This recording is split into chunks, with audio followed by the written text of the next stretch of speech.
ఒకప్పుడు జపాన్ ప్రపంచంలో టాప్‌లో ఉన్న దేశం. టొయోటా, సోనీ, టుషిబా వంటి కంపెనీలు ప్రపంచాన్ని ఏలాయి. ప్రతి ఒక్కరూ ఈ దేశం ఎలా ఎదిగిందిరా అని ఆశ్చర్యపోయేవారు. కానీ ఇప్పుడు పరిస్థితులు మొత్తం చేంజ్. ప్రజలు ఒక్క రూపాయి ఖర్చు చేయడానికి భయపడుతున్నారు.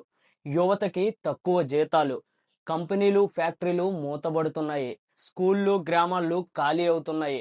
దేశం అప్పు జీడీపీ కంటే 2 రెట్లు ఎక్కువ. ఇప్పుడు జపాన్ ఒక దీన స్థితిలోకి వెళ్ళిపోయింది. అసలు ఈ జపాన్ పతనానికి కారణం ఏంటి?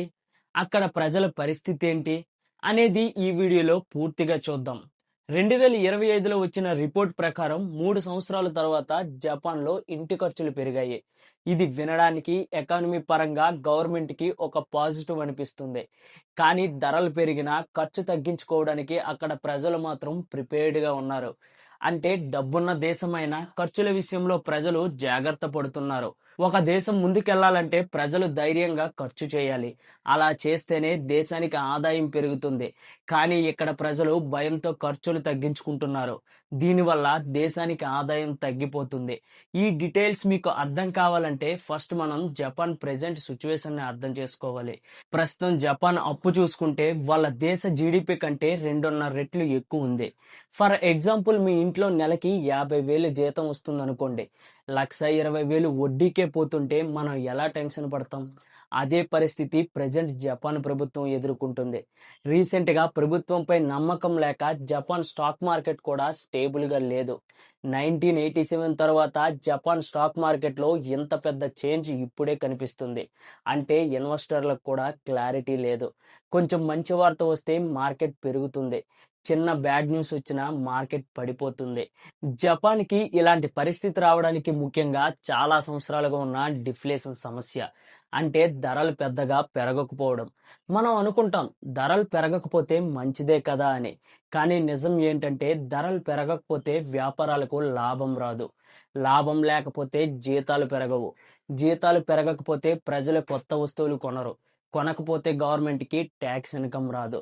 మనీ సర్క్యులేషన్ తగ్గిపోతుంది. దీనివల్ల దేశం డెవలప్మెంట్ ఎండ్ అయిపోతుంది. అంతేకాదు జీతాలు తక్కువగా ఉండడం వల్ల ఇక్కడి యువత జాబ్స్ చేయడం లేదు. అలా అని పని లేకుండా లేదు. పని ఉంది. బట్ జీతం తక్కువ.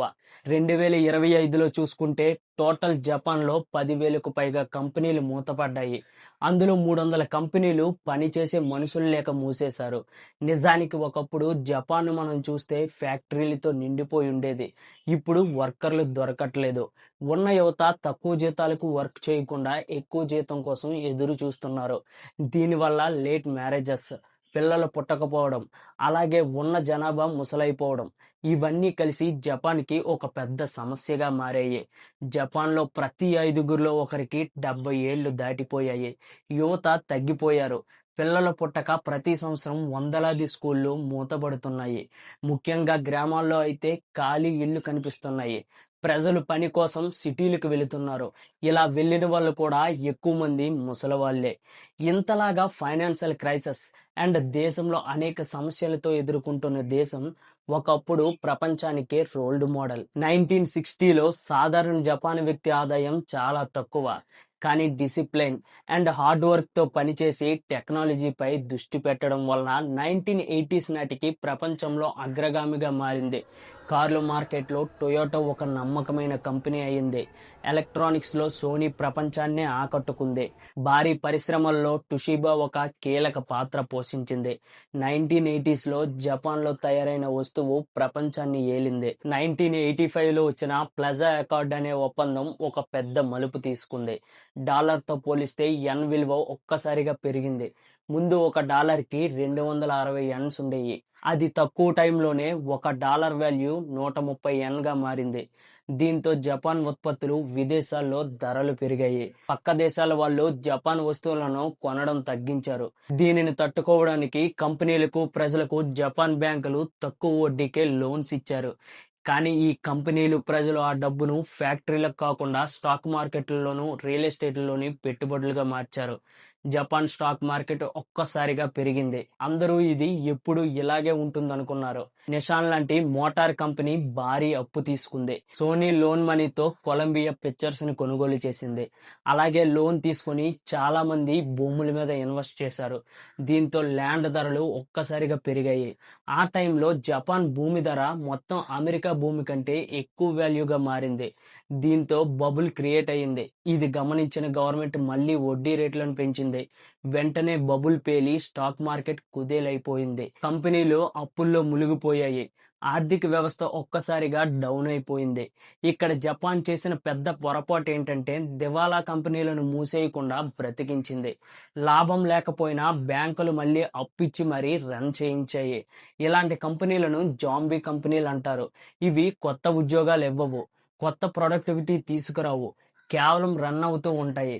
2000s చూసుకుంటే దాదాపు జపాన్లో 30% కంపెనీలు ఇదే పరిస్థితిలో ఉన్నాయి. దీని ప్రభావం యువతపై పడింది. 1990లో చదువు పూర్తి చేసుకున్న వాళ్ళకి సరైన ఉద్యోగాలు దొరకలేదు. వాళ్ళు తక్కువ జీతాలతో పనిచేయడం వల్ల పెళ్లిళ్ళు ఆలస్యమయ్యాయి. పిల్లల సంఖ్య తగ్గిపోయింది. 1970లో సంవత్సరానికి 20 లక్షల పిల్లలు పుట్టేవారు. ఇప్పుడు అది 7 లక్షలకు పడిపోయింది. ఇప్పుడు జపాన్ పరిస్థితి ఏంటంటే టెక్నాలజీ ఉంది, డిసిప్లైన్ ఉంది, ఇన్ఫ్రాస్ట్రక్చర్ ఉంది, కానీ యువత తక్కువ, పని చేసే వాళ్ళు తక్కువ, అప్పు ఎక్కువ. ప్రభుత్వం వడ్డీ రేట్లు చాలా సంవత్సరాలుగా జీరో దగ్గరే ఉంచింది. అయినా దేశంలో మంచి మార్పు రాలేదు. అయితే ఈ జపాన్ కథ చూసి మనం ఏం నేర్చుకోవాలంటే మనకి జపాన్ లాగా పాపులేషన్ సమస్య లేదు. సో అది పక్కన పెడితే మిగిలి ఉన్నది ఫైనాన్షియల్ క్రైసిస్ అండ్ అన్ఎంప్లాయ్మెంట్. ప్రతి మానవుడికి ఈ రోజు ₹1 ధైర్యంగా ఖర్చు పెడితే రేపు ₹2 సంపాదించుకోగలం అనే భరోసాని కల్పించాలి. యువతకు ఇన్ టైంలోనే చదువుకు తగ్గ ఉద్యోగం దొరికేలా చేయాలి. దీనివల్ల 100లో 90% ప్రాబ్లమ్స్ దేశంలో లేకుండా పోతాయి. ఇది ఈరోజు ఇన్ఫర్మేటివ్ వీడియో. ఇలాంటి ఇన్ఫర్మేటివ్ వీడియోస్ కోసం మన ఛానల్ని సబ్స్క్రైబ్ చేసుకోండి. వీడియో నచ్చితే ఒక చిన్న లైక్ చేయండి. మీరిచ్చే లైక్ నాకు మరిన్ని వీడియోస్ చేయడానికి కొత్త ఉత్సాహాన్ని ఇస్తుంది. అలాగే నా వీడియోస్ మీరు డైలీ చూస్తే ప్రతి విషయం మీద ఎంతో కొంత అవగాహన పెంచే ప్రయత్నం చేస్తాను. జై హింద్.